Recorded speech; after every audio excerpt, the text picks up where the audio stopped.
Hala, kuya. Ang taas naman ito. Baka naman mabangasan ako nito, sayang naman yung kagandahan ko. Kagandahan? Ano sinasabi mo? Kagandahan. Kagandahan ng katawan, oh. Sayang naman to. Sige na. Hakat ka na dyan. Bago pa kita upakan. Sige na. Ano ba to? Yan, sige. Tali mo muna para makaakit ka ng maayos. Ayan. Dapat kasi, Marvin, hindi lang pole dancing, no?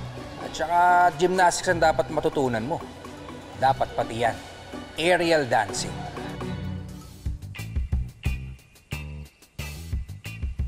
Ayun.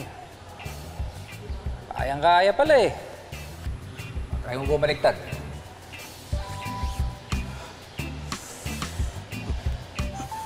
Yun! Dapat kasi masanay ka na dyan sa heights para hindi ka malula. Isipin mo na lang na para kang dinuduyan dyan. Tekasan mo lang yung core mo, ha? Yung toes mo, i-point mo. Ayan. Ayos. Ano? Anong pakiramdam dyan sa taas?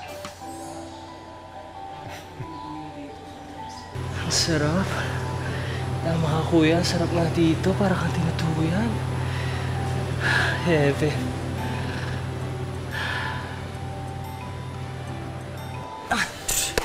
Walang iya. Ano ba yan, Marvin? Palibasa, lalambot-lambot ka, talampa-lampa, kaya ka nahulog dyan, eh. Teka. Mamig ka nga sa akin. Bakla ka ba? Kuya, ano to? Porket malambot katawan, bakla agad? Kailan naman talaga sa gymnastics malambot yung katawan eh. Ikaw, gymnast ka, malambot yung katawan mo. Ibig sabihin ba nun, bakla ka rin? Gusto mo kong baupakan? Sumakasagot ka pa. Dali!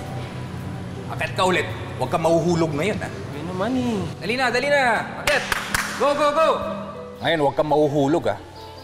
Dilagot ka sa akin. Pitan mo kasi ng maayos. Huwag kang lalambot-lambot. Wow, tumama ka rin ng... Oo, tumama ka taon. Pero grabe, no? Yung crush mo. Cute niya, no? Lalo na doon sa intermission number kanina. Naku, na-turn off nga ako dyan eh. Kasi kung makakending, kala mo bading. Ako ba pinaparinggan nyo, ha? Sinabi ko ba yung pangalan mo? Bakit guilty ka? Bakla ka siguro, no? Hindi ako bakla. Sige ka, tawagin mo pa akong bakla. Hahalikan kita. Bakla.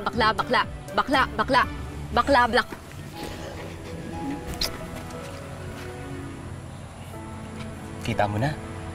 Nagustuhan mo rin ang paling kiss ko. Huwag kang mag-alala. Gusto rin kita. So ano? Tayo na? Naging kasintahan nga ni Marvin ang babaeng estudyante.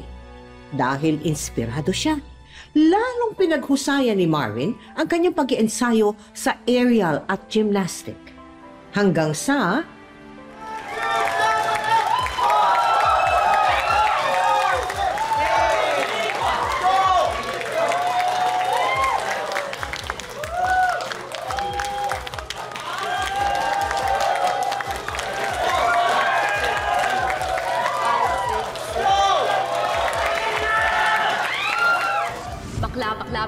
Bakla.